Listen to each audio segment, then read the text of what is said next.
So how did you curate the idea of transporting the Bienal from Sao Paulo to here?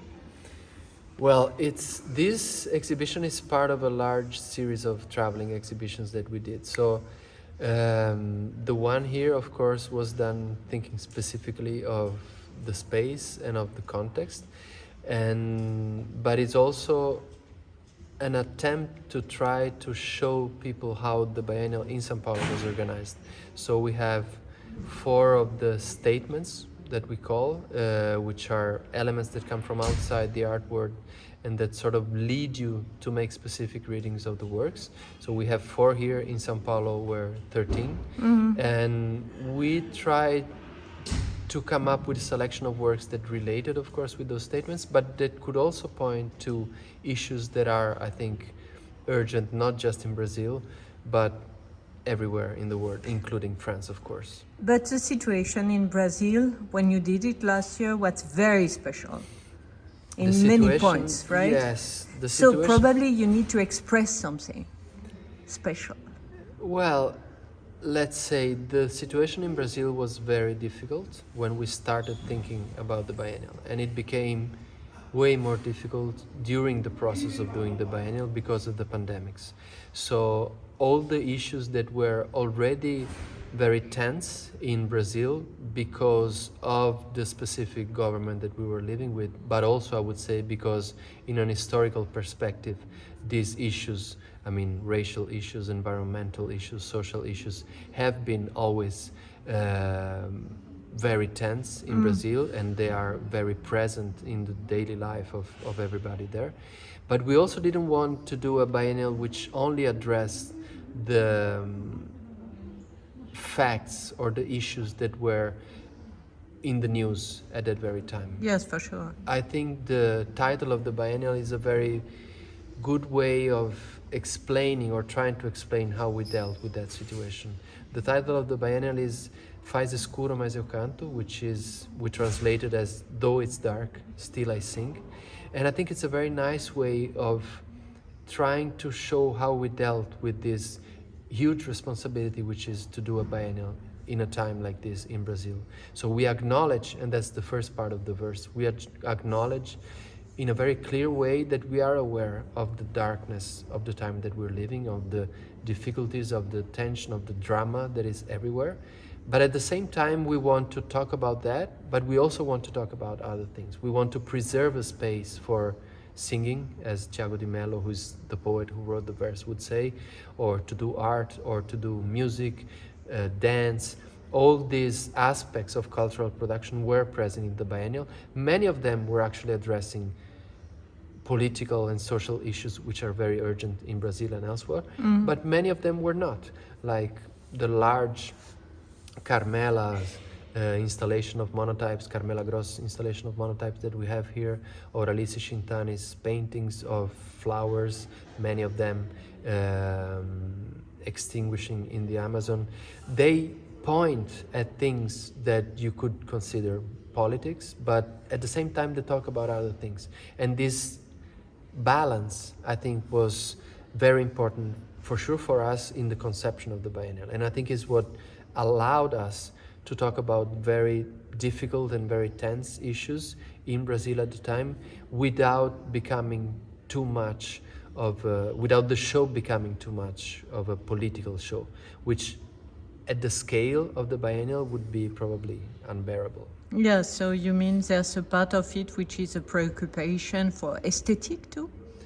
I think, yes, I think there is a preoccupation for aesthetics, for poetics, for things that can be lyrical and can address aspects of our life which are not just the aspect of fighting for a better world. I think that fighting for a better world is essential, it's important, and I think that was probably the strongest part of the biennial, if you want, the largest part of the biennial in terms of quantity of works. Most of them had a very direct implication in very urgent issues. But I think it's very important to defend a space for things that don't address that, because especially at a moment in Brazil where we were dealing with very difficult declarations and statements from the part of the government, which were humiliating, if you want. If you reduce your life to fighting against that, in a way you're narrowing down what your life is. And I think this is a way of losing, in a way, the battle. There is a need for other things at every moment in life. But for example, one of the aesthetic, if one can say, work was this patchwork, fabric patchwork. Could you speak about this work? Well, that's actually a very good example, because this is Noah Eshkol's carpets. These wall carpets are a series of a large series of work that she started doing at a time when members of her company, because she was a choreographer and a dancer and she had a dance company, members of her company in Israel were forced to leave and go to war. So in a way, even those works, which, as you said, when you look at them, are just, so to say, beautiful, they were the result, the very direct result of an impossibility for her to go on with her work. A practical impossibility because members of the company were not there anymore, but also psychological or emotional impossibility of just going ahead with what she had been doing at a time when close friends of her and part of the company were risking their lives at war. So she started doing those carpets, but the physical work of doing the carpet became so important that it's something that she kept on doing even after the war and even after she started working as a choreographer again. So it's a very good example of a work that might look like it's detached or alienated or not talking about the problems that we face in our daily life, but in fact is the direct result of that. So in general, what do you think about the work which have two readings? One is the first glance and it's aesthetic, and there's a second layer which is more political, right? Yes. Many of the work exhibited here are like that. I take that as a great compliment and as a great way of looking at the exhibition, because what we tried to do was actually to lead people to make different readings of the same work, depending on the proximity of the other works or the statements or the ideas that were flowing around. So from one point of view, you could say that works that would look as just beautiful, so to say, actually had a very strong political aspect to them. And also at the same time, works that you think you would understand immediately at first glance actually had a lot of other layers of possible readings in them. And an example of that is the work by Regina Silveira, which is a work that was shown in two different moments of the biennial, because we wanted to show works in different times for people to read them in different ways. But it's also work that was done in the 80s during the military dictatorship in Brazil, and then was shown again at different times. So it's a work that has been surfacing in different moments in the history of Brazilian art, at least from 1980 until now. And every time this work appears, it means a different thing, both because everything around it changed, and because you're looking at the same work and you remember how you looked at it the first time that you saw it. So this idea that one work has never just one meaning was central to the way we conceived the biennial. So hearing you say that you noticed that, it's very good.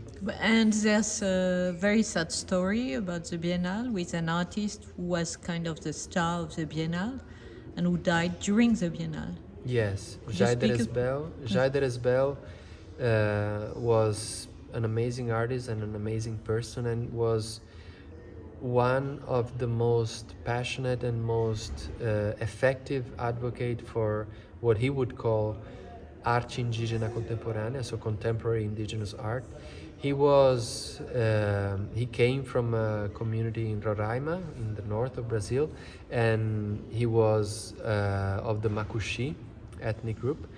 But he was also, and I think what made him very, very special, apart from the outstanding quality of his art and the outstanding capacity that he had of gathering artists from the indigenous world, let's say, as a whole, was the fact that he was very well aware of what the Western culture would expect.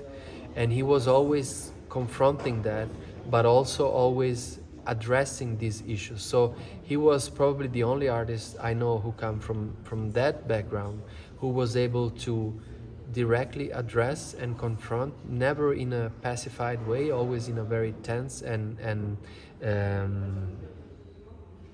aware way, the directors, the curators, the audience, all the agents of the cultural system and of the art world system. Jaider was able to address them and to make them see the importance of indigenous art nowadays, to show that in an institution. And at the same time, he was never satisfied with what was being done, which is something that, if you look from an historical perspective, is absolutely obvious. There is no way for somebody of indigenous background to think that things are okay. We're still a long way until things will be even close to be okay. So he was somebody who was always confronting the system, but always very aware of how to confront it, how to test it, how to make it work for him, and never for him alone, but always for him as a representative of a community that he would always fight to bring together with him. But was he famous before the Biennale? He was famous, but I think the Biennale was the place where he achieved his best,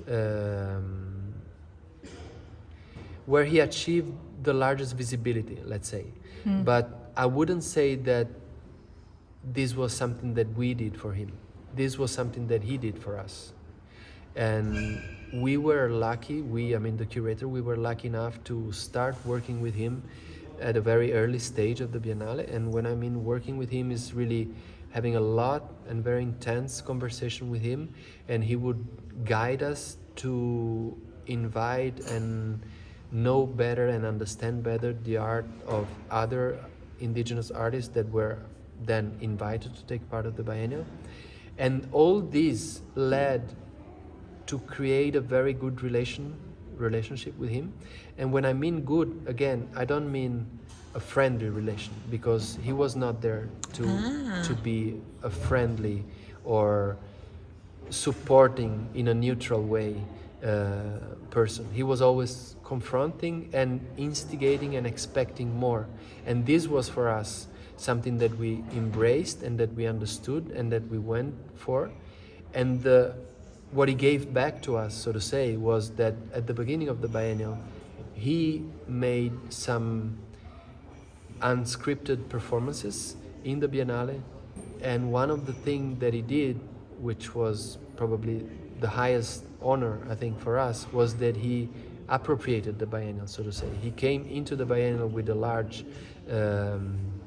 banner saying Bienal dos Índios, Biennial of the Indigenous People. And this is something that, for me, is a great pride, and is something that I or the rest of the curators, and even less so the institution, would never have the authority to do that.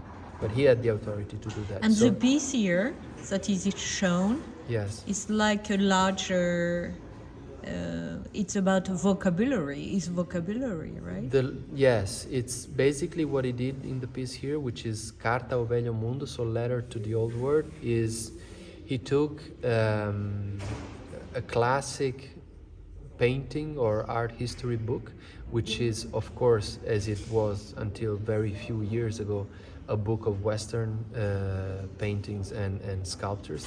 And on each of the pages, he wrote either drawings or writings or letters. So it's an ideal appropriation of that art, at the same time showing that there is other art to be done and to be seen and to be understood.